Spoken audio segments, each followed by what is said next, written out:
Today, as we mentioned, we're talking about the Ottawa Folk Festival today. Dylan Griffith, the director of the Folk Festival, is on the show. He's going to give us the rundown, all the highlights, and what you can expect. As well, we're talking about a really important subject today with Ruth from Can Mediate. We're talking about workplace bullying.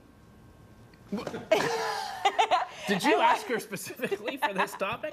And what you can do about it, reasons why it happens. You know, a lot of people suffer from that. We think bullying, we think kids, but it happens to adults too. So we're going to talk about that and what we can learn and how we can eradicate it. And speaking of the Ottawa Folk,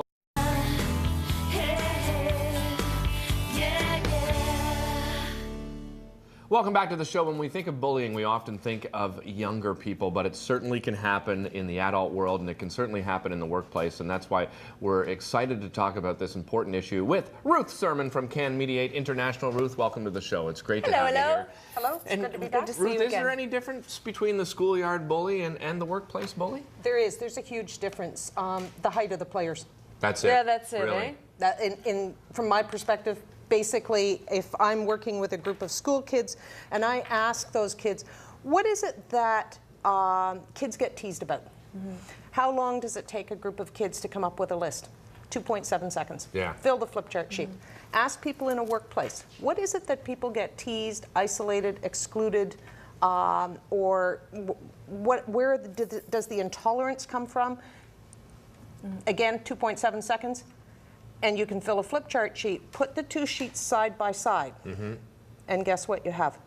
Exactly the same lists. Identical answers. The scary part for me in that is that as adults, we're not getting it. Yeah. We don't understand that the only real difference between a schoolyard bully and a workplace bully is typically the height of the players and the price of the toys. Well, let's talk about bullying in general then, and what we would find on this list. I mean, because you said it's the same for kids and for adults, so let's specifically zone in on adult workplace bullying and what types of things. Give us some specific examples of what happens. Well, when you think about it, have you ever been teased? Oh my gosh, are you kidding me? Look who I work with. Good one. I'm not going that way, but I can give you a business card afterwards. No, I respect what you're saying. And yes, certainly I have, and it's not fun. Absolutely, I think everyone is guilty of it to some degree. So where's the line then between what is essentially harmless teasing and bullying? And part of the challenge is that oftentimes the person who's on the receiving end of that situation, whatever it is, crosses that line much faster than the person who's dishing it out. And one of the best sort of one-liners that I ever heard was, the axe forgets, but the log remembers. Right. You know, if you're the one who's taking the hit, you're much more likely to have a longer-term reaction and memory of it than if you were the person who was the one who was actually making the funny comment. And I think there's a distinction that we need to make in that if I'm crazy busy, I'm fighting deadlines, I'm trying to get out of the office to go somewhere, and you work for me and I need something in a hurry, my manner with you may be a little less professional than it could be. Am I a workplace bully? Well, it could cross that line, but there's also almost a level of inadvertence to it. In the sense that I may be completely oblivious to the impact that I'm having on you. And it may also be an isolated incident. And there may not be any malicious intent. And that, to me, is where the boundary really comes in.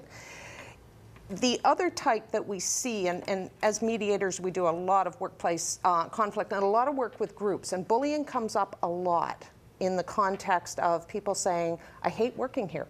I've dusted off my CV, I'm ready to leave, and I can't take this anymore. And when you stop and listen to what they're saying, there's a level of almost deliberate power play that's being played out. And in some cases, it is quite deliberate in the sense that it's a conscious thing, it's a choice that's being made by the individual or the groups that are perpetrating it, and they have a specific target or targets in mind. That's a whole different dynamic. And it requires a different level of attention to deal with it than the sort of having a bad day, you know, overtired, frustrated about a bunch of other stuff, and just kind of let loose and lose my cool and end up saying or doing something that you find problematic or offensive. Why are they doing it then? Like, what are the reasons that it's happening? Like, if somebody creates, especially if it's your boss, and they create this malicious intent towards you, I mean, first of all, what's an employee to do about it? Yeah. How should they handle it? And why would that be beneficial to have that kind of behavior to your employees, right? It's, Does that make Yeah, sense? I think there's some control probably issues in there, right, Ruth? There can be. Sometimes it's control. Sometimes it's power. My grandmother used to say, we don't make ourselves look bigger by making someone else look smaller. The entire world has not necessarily clued into that yet. And for some people, if they're feeling, it can be anything from self-esteem issues, and I'm not a psychologist. I just work with people in conflict. And so we see a lot of patterns around how people deal with things. And so you asked me several questions there around, why do people do it and how do you deal with it and all of that type of thing. I think the other piece that fits in is organizational culture.